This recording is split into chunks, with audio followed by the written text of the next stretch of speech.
Humbled Under Him presents Mr. Chopping It Up with the Homies. Here we go. Yeah. So I got old Mike back. Thank you for having me, sir. Yeah, what's going on, bro? Hanging out, man. Still kind of wore out, honestly. I've been flying, man. Freaking learning how to fly. Today we was up and down, 10,000 feet, down, up, down. So feeling like lag from the flight. So why'd you decide to get your pilot license? That's what I want to get into. It's a good question. Everyone has been asking me that lately. As a kid, honestly, if you asked me what I wanted to be, was a Blue Angels pilot. Mm-hmm. And then my grandpa was a Marine, you know, old school, like we was talking about back in the day. Everybody was in the Army, right? He was a Marine, and he handed me this book. He's like, "Oh, you want to be in the chair force," is what they called it. You know, the chair force here. And he handed me this book, and I was like, no, I'm good. I'll just go back to being 15 years old and doing what I was doing, kicking it. And then now, man, you know, I had my baby 3 months ago, going on three and a half months. So I just decided, you know, what's a better time to follow your dreams? You know, I got a baby here, and just show him what how to live, I guess. What? You have a boy or a girl? Yeah, it's a boy. So you got two boys. Yes, sir. I don't see how people have, man. I got two daughters and a stepson, so I'm all right. But hey, that's good enough. You got numbers, you know, to produce some. My first son was, you know, I kind of got the pre-built family, right? So Courtney, she came with Jackson, and I always thought at first, I was like, you know, as a kid, I was like, I always will make my own family and get with my own, you know, lady and start my own family. But when I met him, I just kind of fell in love with him, dude, and he became my kid, you know. Yeah, that's like my, you know, Tristan, my stepson. He's 22 now, but you know, he was like 1.5, 2 or something when I met Rebecca, and now, you know, he's like my road dog. Yeah, you best friend. You locked in for life. Sometimes I have to tell him. He actually just moved in with his girlfriend yesterday, but I had to tell him the other day. I was like, look, yes, you're 22. Yes, you're an adult. You know, you can drink and all that. But, bro, we are not equals. That's what I have to tell my cousin. You'll never be bigger than me, bro. Yeah, we're not equals. And even my daughter, she'll be 19 in August. I'm like, you're an adult. You're going to college. But we're not equals. God, it just seems like she was 16 last year when you was at my shop in my opening. I feel like when you was telling me she was 16. But my youngest daughter is 12. Boy, it's me all made over. That's fun, huh? Clashing. Not really. But man, yeah, kids are they're fun. Yeah. So 20, you met him when he was 2, huh? So it's pretty much the same thing. It's like when you meet him, I think, and you spend more than like a day or 2 days. It's just like it was like instant, you know. It was like I guess you would call it natural. Like he just said that me being in his life and him being in my life just came natural. You know, so it's fun. It's a fun process from going 30-year-old bachelor to pre-made family. You know? Yeah, that's kind of. Well, I was 21, 22. When you met Becca? Yeah. Nice. So. God, y'all been together a while, huh? 20 years? 18 years. Well, we've been married for 18 years. So. 20. Golly, let me get you in trouble. But it's that's one of the weird things. Like I tell people, well, like my son, when I was 22, I had 2 kids, him and Maya, and you know he's 22 and just got a girlfriend and or whatever. And I'm just like, man, look, if you have kids young, you don't know what you're doing with your life. You might as well raise kids. You're still a kid. You know, even if you're broke, they're not going to remember. Nah. But then now that they're old, you know, me and Rebecca can be like, hey, we're going out of town. Watch your little sister. Yep. We out. Take care. Built-in babysitter, too, huh? Even, I think it was this year, Chloe snuck out of the house. Oh, no. The police done got her down on Lebanon Road. Chloe's so slick, she calls her sister. And the police release her to her, thinking it's her mom. She's over. She's 19. But they think it's her mom. So now she got both of them in trouble. Well, then they come woke me up at like 3 in the morning. Y'all could have waited till 7 and told me this. I'm mad at both of you now. Yeah, you 18. You handled it. Don't come in here now. That's funny. Then having an older daughter or, you know, an adult daughter when we go to the press game, people are like, your wife is so beautiful. And I'm like, I don't know if that's weird. Yeah, hold on. That's weird. I don't know. I'm taking the compliment that I look young. Yeah. But, both ways. But this is weird. Yeah. Well, it's funny, man, because like my mom, she had me. She was 15. You know, she got pregnant with me. She was 14. You know, had me at 15. I'm 33, so she's 48. You know, 49. She's still a kid. You know, I remember her 30th birthday. I might know your mom. No. Probably. She's been around here. I remember her 30th birthday, man. She's God. I mean, if you think about it, my 30th, I was a bachelor. You know, no kids or nothing, and she was 30 with a 13-year-old, 14-year-old, you know, kicking it. You know, on her big 30th with a 13-year-old son. You know, it's cool. I look at it.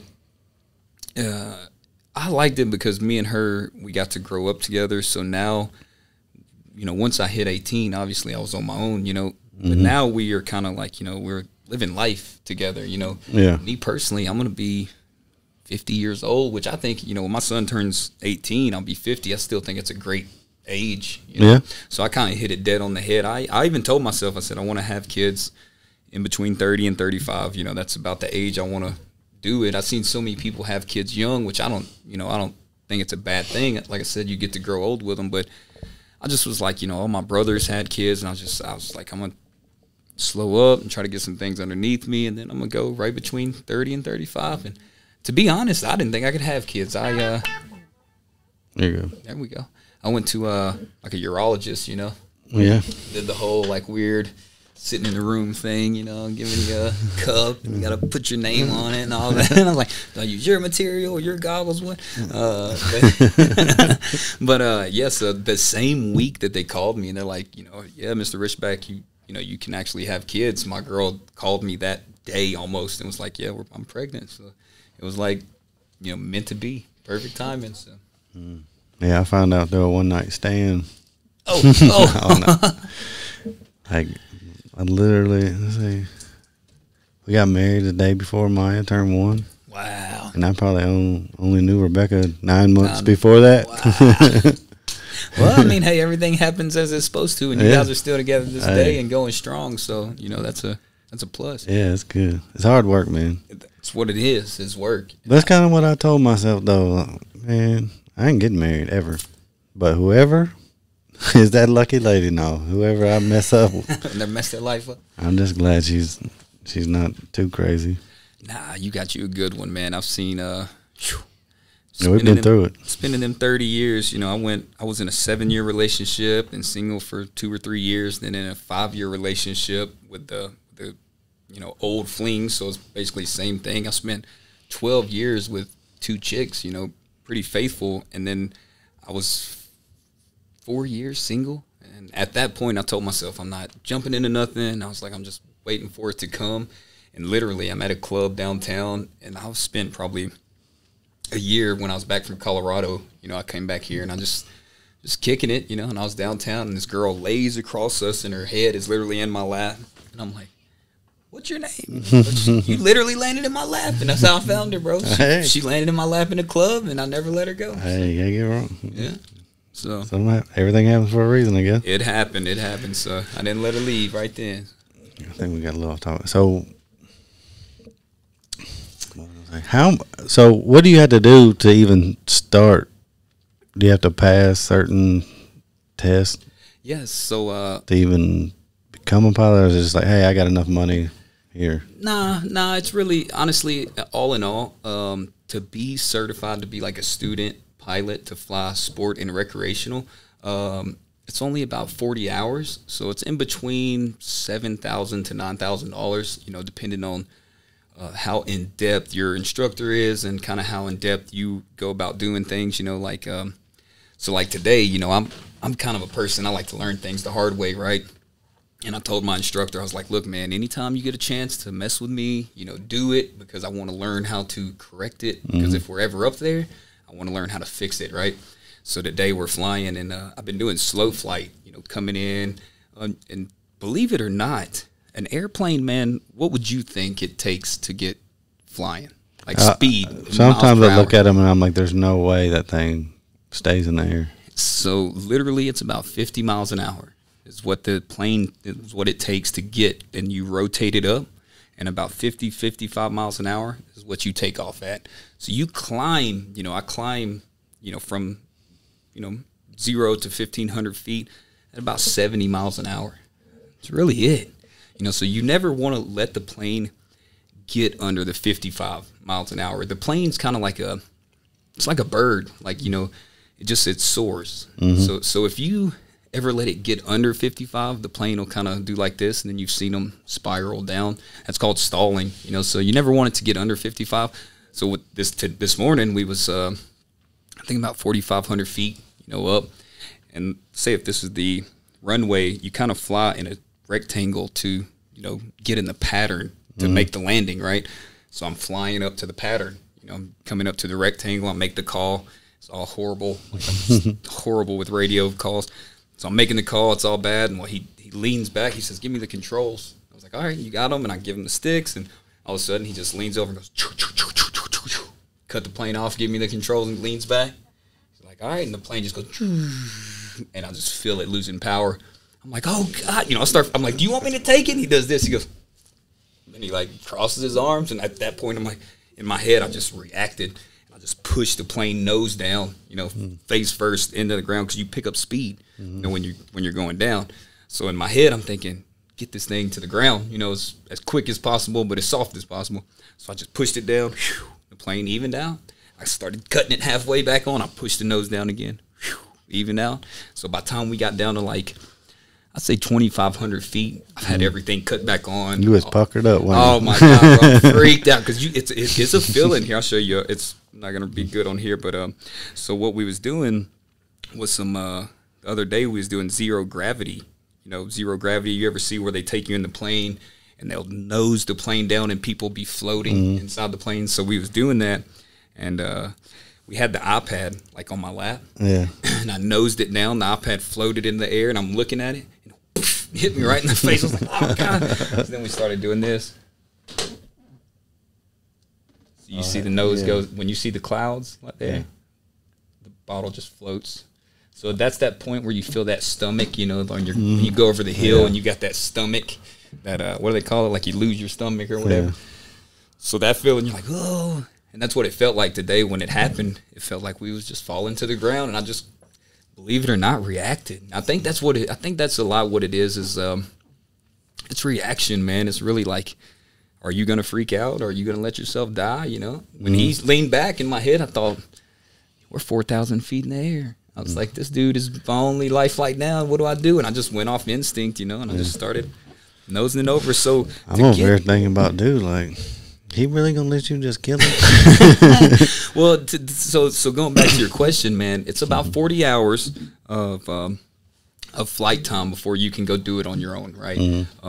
So I'd say, I think after your 40 hours, I can be a private pilot, and my goal is I want to start a private charter company. I want to be able to fly business people to these real estate gigs they have, and fly people from farms to farms, and just for charter. I know a guy that he does that, and he has about 4 customers a month. They pay him retainer, and he travels from here to the Keys, and from here to Atlanta, and from here to Chicago, and he just flies these big people around. And I just thought, I love everything that I'm into. I love construction, I love hemp, but those wasn't my dreams as a kid. My dreams was to fly a plane, and the moment I think I tasted flight, because your first is a discovery flight, so you go there, you could go tomorrow and just say, hey, for $200, take me up there and see if I like it, and they'll take you up there, and they'll pretty much take off and get you in the plane and throw you the controls and say, go for it, Yeah. And if you like it, then you can come down and sign up. I was thinking about it. So I think somebody else was, I don't know him personally, but I think Stoner, he makes beats. I think he's produced Jelly Roll and Upchurch, a couple other people. he took a picture next to a plane, and something. The caption was like, "My next adventure," and I was like, "Dang, is that a sign? Like I need to like." Bro, if you feel it, if you are not scared of flying, you know, people. Today I landed 5 times. Now, is that different than like being a helicopter? So yes, there's different classifications of license, and just the student pilot, I can't charge you money at that point. I can't say, you know, let's fly to Florida and you pay me. When I become a student pilot, you'll have to go half with me. So like, say if the plane's $200, you have to pay 50%, and then I have to pay 50%. But I believe after my private license, it's 150 hours of flight time, and you know, some ground courses, obviously. And then at that point, I can start charging. You know, you got to get your instrument license to be able to read everything as you're in the clouds. You know, no visual rules. And then commercial being, you know, the Airbuses, what people fly, the Airbuses. So in 2024, it's a weird fact, in 2024 there's going to be a surplus if anybody does want to go get their airman license. In 2024, just Southwest alone, because of the age requirements, is going to have a surplus, and I believe about 7,000 pilots is what the dude was saying. That's one company with 7,000 job openings. You know, if you go get your pilot license, and yeah, it is money. You know, that's what everybody's like. Well, it's a lot of money. I mean, dude, you go to, you know, people go to medical assisting school for $10,000. You know, a barber college, I believed I had, you know, helped someone through that, was $9,000 just for, you know, cutting hair. Yeah, you know, so yeah, it is money up front. But at the end of the day, it's like I told my lady, it's something that I can take with me, something that I can, you know, put in my wallet and say, hey, I can go get a job. I can go to New York and get a job. I can go to Las Vegas and get a job. So just kind of something else I was putting in a tool bag, and it's fun, bro. It's really fun. Tool in the tool bag, for sure. Yeah, because I say, I'm an EMT. I'm a day job, so thank you for your service. I see, helicopters flying in all the time, and I'm just like, I don't know. Helicopter's a little different. I'm like, man, your boy just landed that was a little hard. It gets choppy. I hope the patient's okay, because they kind of just. He thought he was a little closer than he was. They might have dropped maybe 3 feet. Bolt. See, I was like, they just bounced. Helicopters actually scare me to death, man. So I was looking up the Kobe Bryant situation, right? Oh, you know, rest his soul. Kobe, nothing happened in that helicopter. Okay, there was no maintenance issues. There was no nothing. The pilot himself had something called spatial differential. So if you ever heard, you have tubes inside your ears, right? And a lot of kids actually have surgeries on these tubes and stuff, you know, as kids. Well, you have fluid, and you have hairs in these tubes, right? And you have fluid in those tubes. And it's kind of like the gyroscope for your body. That's what knows you're standing up. That's what, if you ever have people that have strokes, that's what makes them feel loopy. Well, when you're in an airplane, and if you hold your head to this side and you get the fluid flowing in one side of your ear, the pilot, the instructor, he does circles. As you're like this, he's banking to the right, you know, and then he says, do it to the left. And you have to hold your head to the left, and he'll do left-hand turns, and then he'll say, all right, pull, you know, come out of it. And you put these goggles on called foggles, and it looks like you're drunk.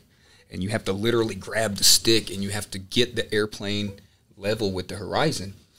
So with Kobe, they was coming into Van Nuys Airport, and the helicopter, you know, that dude had almost 10,000 plus hours of flight time. The helicopter, that specific style of helicopter, it wasn't like no little helicopter. It was a multi-million-dollar, you know, aircraft. Yeah, there was like, how many? There's a bunch of people on it. Yeah, there's like 8 or 9 people, I think, that died in total. That's a big helicopter. It was a big. It had millions of hours of logged flight time with not one accident. Right. So the pilot, he was supposed to fly VFR rules and instrumental rules. He was flying between 2 mountains that had fog. Right. So he was supposed to fly VFR as visual flight, and then IFR as instrumental. So he's supposed to be looking, and at the same time looking at his gauges. You know. And like driving your car in the interstate. Like you got to do both. If they tell you on, you know, with the air traffic, they'll say use IFR only. That means you don't even look outside and you read off your instruments, because it's so bad it'll make you think you're going up, but you're really going down. So what that pilot did, he was flying up to Van Nuys, and he told him, hey, this is, so-and-so chopper. I have it's a special chopper. I'm awaiting to land. They said, hold short. There's an airplane coming to land. Let them make their landing, and then you come. Well, the helicopter, he sat there, and he spun in circles. So, like I was saying, the airplane, I can't spin in circles. I have to go and fly big, huge rectangles, right? Big, huge rectangles. Well, the helicopter, the guy sat there for almost over 10 minutes spinning the helicopter, waiting to get cleared to land. He was waiting and waiting and waiting. And as soon as they said, okay, whatever, they called out the helicopter, now you can come in for landing, he took off. And when he took off, he made the turn through the mountains, and he put the stick directly to the ground and flew him straight into the ground. He thought in his mind he was flying straight, and he pushed the stick down because he thought he was going down. So he pushed it down to even out and to bring, he was trying to, he felt he was falling, when in actuality he was flying straight. So he was trying to correct that and bring the helicopter up. Well, in actuality, he started falling, and he drove him almost 200 mile an hour into the ground. Yeah, so once they recovered everything and went over, obviously all the data and all black that. box and stuff, it reads like off of tickers. It's like a ballistic shell, and it kind of has this little ticker thing. So yeah, you're good. You're doing and they kind of realized that nothing went wrong with the helicopter. The man literally thought he was flying them straight. That's crazy. I mean, God, could you imagine? That was kind of your only fear. Well, I mean, I can feel it. Like I could see, after I was learned about the situation.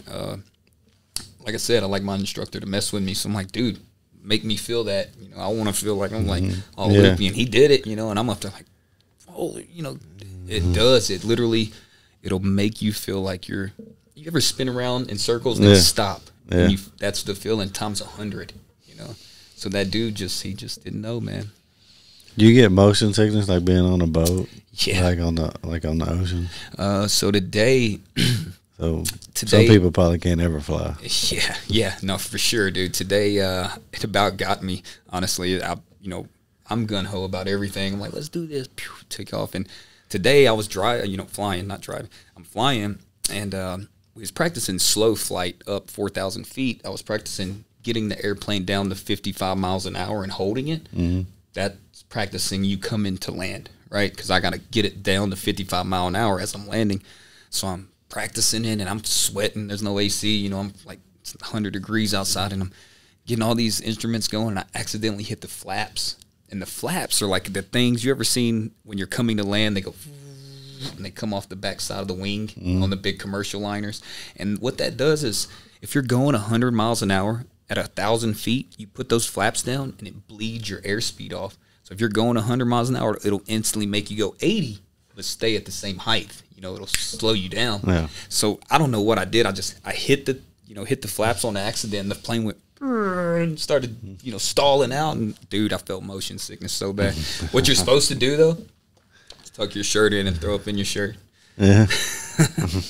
I would appreciate it, I guess, if someone did that if I was in the plane with them. Yeah. Now it's gonna be floating up, right? Yeah. Please don't get that on me. So, how's Gaia doing? It's doing good, man. There's a lot of new crazy laws, going on with the hemp industry. A lot of people getting in, a lot of people getting out. We are doing fantastic. We are actually been working a lot with some people in Louisiana, and we got some good things going out there. Our storefront's really still doing great as well. It's just, we was headed in the right direction with hemp, man, and I loved where the business was going, but I just feel now it's becoming political, and it's more of I feel like it's getting taken over kind of by like the Philip Morris of the cannabis world. Like you got all these big companies coming in and buying these little companies out, and big storefronts that are investing. Here in Hermitage, there's a store that's got $200,000 in their storefront, just of how pretty it is, you know. So Yeah. it's hard for us to keep up with big chains, you know, because it's a chain that's going around. And it's great. I mean, me personally, I still get messages. I have a message of I got last week, a lady, she had pancreatic cancer. Pancreatic cancer is one of the most painful and like beat you down cancers from what I've heard and looked up. And the message I got from him, you know, she, like I said, we was talking earlier of our, you know, grandparents passing or whatever. Courtney's grandmother passed, and he texted me last week or 2 weeks ago. It was 2 weeks ago, and he's like, I just want to say thank you. She's, you know, up until her last days, she was living, you know, so much, you know, more full of life, and she just had such a better quality of life. And I woke up to this, and it made me feel good to know that she's 80. She was 80 something years old. So to know that this lady, her whole life, I believe her. She told me her and her family was related to Daniel Boone. Right, that's how Tennessee she is. Right, so she was that. How do you say it? Country red, yeah. You know, red. So when she first met me and the whole cannabis thing, and you know, obviously it was taboo to her at 80 years old. And when she got this pancreatic cancer this year, her family didn't want to do it, you know. And then finally, I snuck one of them some. And I'm like, bro, just give it to her. And the next day, she become a different person. And they started feeding it to her, and you know, so yeah, I still do it for that, man. I still do it for the stories, and yeah, it's doing good, really. I know I'll be going down there.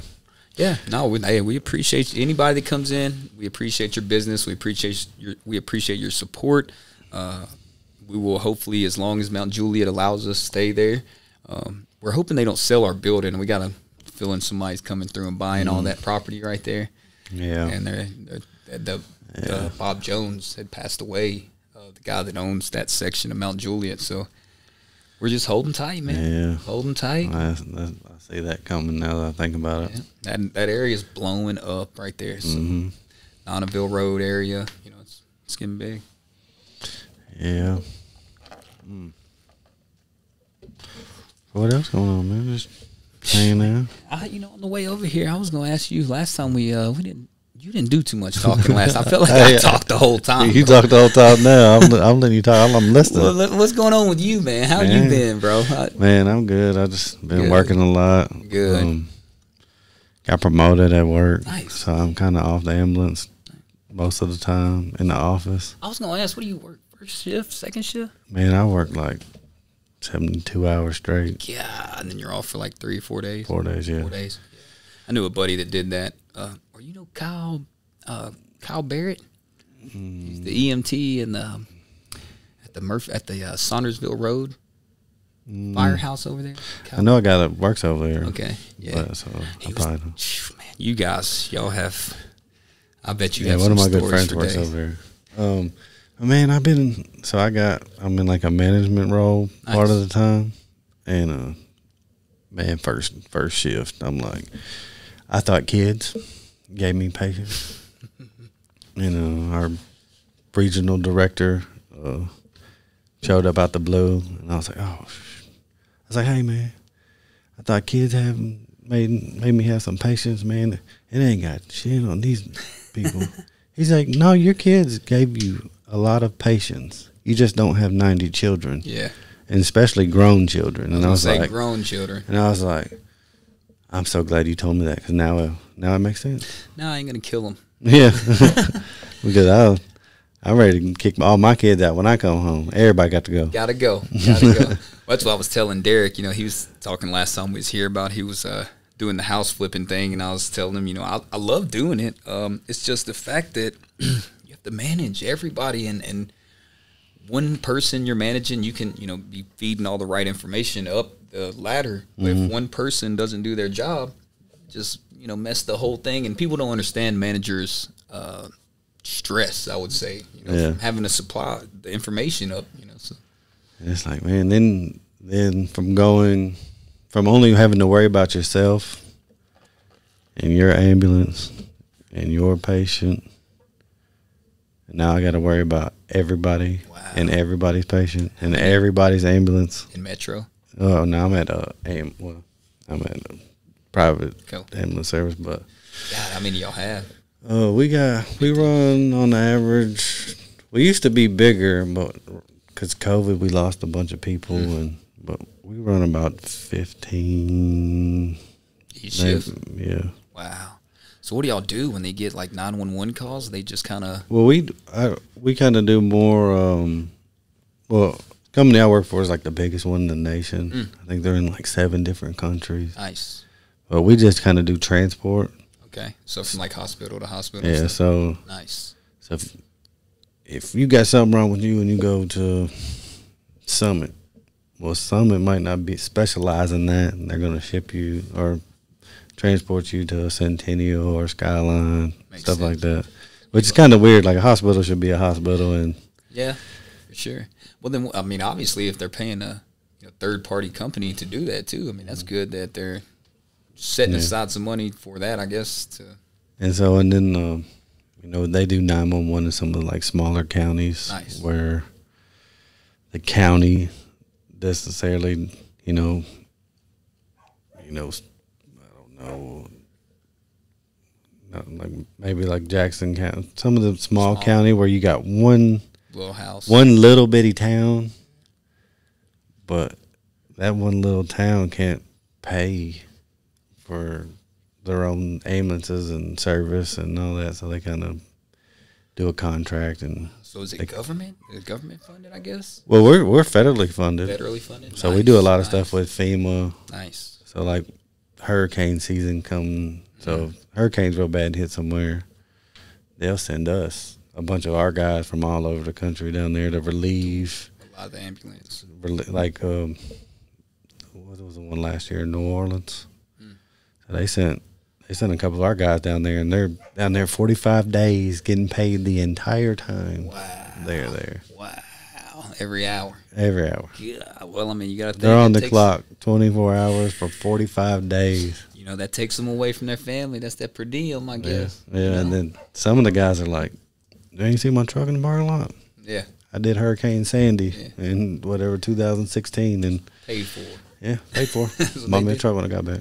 Yeah, my buddy Kyle, he was telling me a story of like how y'all have to ride in the ambulance, and the thing, one of the seats, like y'all's head comes in between y'all's legs. Yeah. And he said it was like a dead body, and they was having to come down off of this hill, like they had to go up onto this like hills have eyes style hill. He was telling me about it, and he said as the dead body, they're bringing him down, it's like hitting him and like it just bouncing all over the ambulance. I'm like, oh my God, bro, how could you guys, like I said, y'all have a different kind of heart to be able to jump up and do it. We had to transport bodies from the morgue at Skyline one night, and I'm like, this is dumb. Like we take care of people, like these are bodies, and it's just like either the funeral home hasn't came and got the body, or people didn't have insurance, life insurance. So they're still waiting, and we're taking them from one morgue to another morgue, right? And we're going to get the last one, and I just put the stretcher over to the side. I was like, man, I gotta go take me a leak before we pick up this next person. I come out, me and my partner come out the bathroom. The body's on the stretcher. No one. I ain't seen nobody. I was just like, it's just a body bag sitting there. Oh, no. Who put that? And then I was like, this patient ain't even got like rigor mortis or nothing yet. They're not stiff yet. Oh, still warm. They're just still a little floppy. I'm just like, oh man. Man, I had a friend. She does where you die and you get the organ donor. If you're an organ donor, she takes out like the tendons and stuff out of your knees, and she says literally when people die, they have to do it, I believe, within the first 8 hours. If you're dead. So we're just like sitting there having cocktails with all the friends, and she's like, it's 11 o'clock at night. She's like, oh well, body came in downtown. I have to go cut his ACLs out, and I'm like, Yeah, we do that a lot too. Where organ donors. Yeah, they'll fly into what is that Signature over there? Over there, yeah, downtown. That's where she. And then, we're like, what are we picking up? They're like, heart, couple lungs. Oh, so you're moving the actual organs themselves. You know, and then when you pick them back up, they're like, "Hey, we need to go." I'm just like, it's a little lighter. "You got a box with somebody's heart and lungs in it?"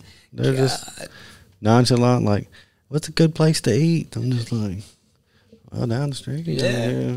Try these tacos down here. Yeah. Man, that she was telling me that when, you know, because they're so fresh, like you said, they're still not even having rigor or whatever. She said that they would moan like make like release gas and stuff. Yeah, that last bit of oxygen and air, the body coming out. She said she'll be in there, you know, cutting them open, and 2 or 3 bodies next to her will just let the gas out. Yeah, that's it. That's it. I'm out there. That's true, though. That's it. That's why I'm like, yeah. Like, man, we talked about grandparents passing. I was like, man, I've been to 6 funerals this year already.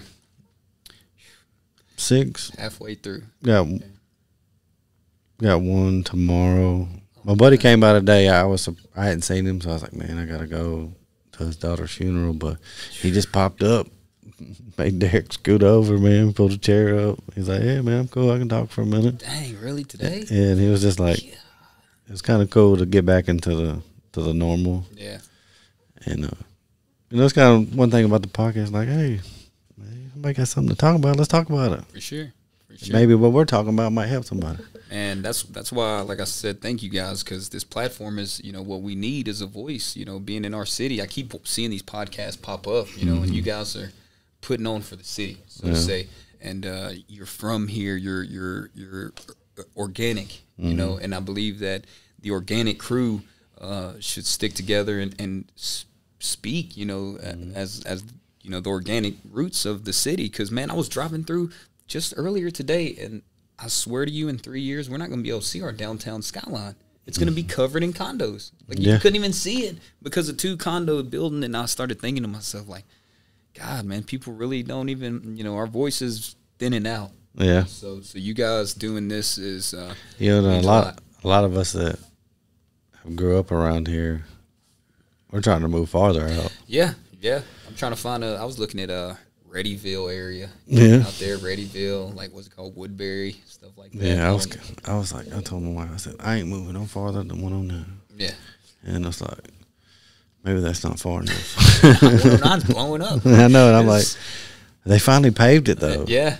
So, like, it was a breeze going through there. It was dry. It drove me nuts for 4 or 5 years, to be honest, going through there. It was bad. But no, when I drove through there, I'd say about a month ago, it blew my mind. Yeah. Because, you know, like you said, when it was 2 lanes and the old Cracker Barrel, the first Cracker Barrel ever was still there, and now it's like a whole another city off 109. I'm like, God. So, man, we it's actually. Like 4 lanes and a turning lane, 5 lanes, Yeah, it's 5 lanes going down through there. Mm-hmm. It's crazy, man. We've been looking at Vegas, honestly, take a year out of Tennessee just because there's so much going on. You can't. She has family out there. We just go out there and chill for a year maybe and do some flying back and forth. That's what I was thinking. You going for the cannabis reasons? Oh, of course. Of course. So you're going to try to compete with all the dispensaries that are...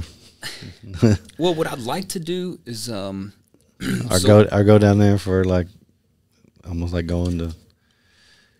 Like, you've learned, and then you've applied, and then now you're... Mastered. Yeah.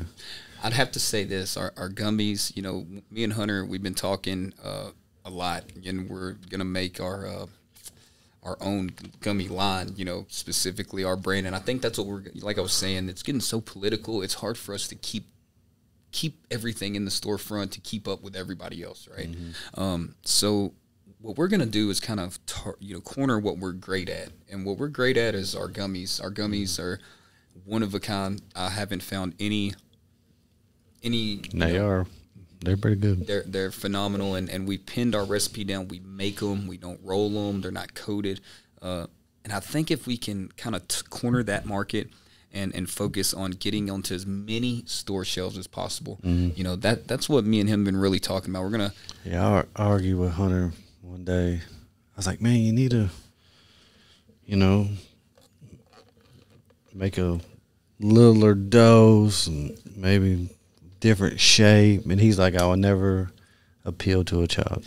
Well, and I was like, that's why I love you guys. Yeah, you know what I mean? That's why I love you guys. For sure, man. That was one of our number one rules when we started is no fruit, no gummy, no cartoon things. Yeah, no Spider-Man. Nothing that's appealing to children. SpongeBob looking. We need to be square and it needs to look like medicine. Because at the end of the day, that's what it is. And it needs to be treated as such. I think that, like I was saying, with these, people that we get calls, that say that they are back to their active life, dude, that just, it's a lot for me. It means a lot to me when I can, wake up and see this, and it gives me the motivation to keep going. That's my thing is I want to keep going. And like, a lot of medicine, multivitamins, what elderberry, whatever, have all went to gummy form, and I think it might have been last year or a couple of years ago. I think it was Travis Kelsey, the tight end for the Chiefs. Yeah. He was promoting like BCAAs, but they came in a gummy form. Oh wow, amino acids. Like sometimes you don't have time to scoop it, put it in the water. Yep. But you can. Boop. Yep, it makes it convenient. Yeah, very convenient. So, and then who don't like eating gummies? Yeah, you don't need no water. You don't need nothing. You just got a gummy. What we've been doing is working hard on our. It's a pectin formula, so it's the vegan, vegan, because believe it or not, gelatin is bones. It's actually bones. So gelatin is not vegan, unfortunately. It's bones. So we moved to the pectin. Yeah, we ain't sharing, just in case. You ain't getting none of this. Yeah. But it's we're non-vegan. We're trying. Well, we're gonna have both because not everyone buys into that. Some people, to be honest, some people eat bone marrow. Yeah. You go to nice restaurants and they literally take bone marrow out of the bone and put it on a cracker and eat it. So some people don't care, but then you have the diehards that are vegan, and we want to appeal to both. We want to make everybody happy, and so what I'm going to do is try to spend a year out there and go to as many dispensaries and CBD stores as possible and present our products and see if I can do some wholesaling. Well, that's good, man. Good. Yeah. You got anything else? Wrap this one up. Yeah, man. I'm good with that. You good? Yeah. All right, bro. I appreciate you coming. Hey. Appreciate you coming. Hey, always, baby. Hey, you can come back in the morning? Yeah, I will. I was going to say, if you want to, I can bring JT. I'd love to bring JT. JT, he's a little partner of mine. He got into the agricultural world. He's the only person that has been allowed through the Tennessee government, Lamar Alexander, to grow 6 cannabis plants in Tennessee for research purposes through Vanderbilt. So I would love to bring him on, and he'll talk away. So. All right, yeah. Well, hit me up. All right, brother. Sure. All right, we's out. Thank you.